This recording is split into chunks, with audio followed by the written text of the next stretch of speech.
તો અત્યારે જઈએ તો રકવા ગબ્બર જોવા.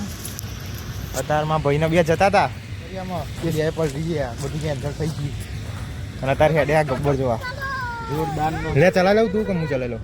તું ચલાવી લે.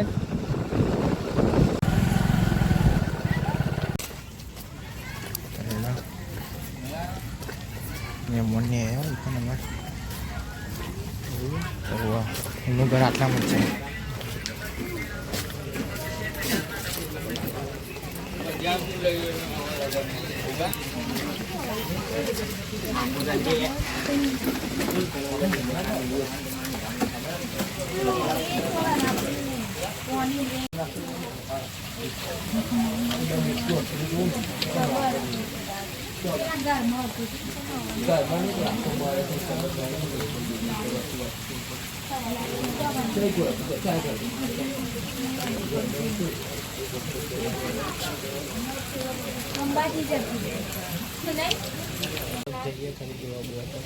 સેક્ટર 4 માં જવું, ઓટો મારીને આવતા રહીએ. બધું બંધ લેતા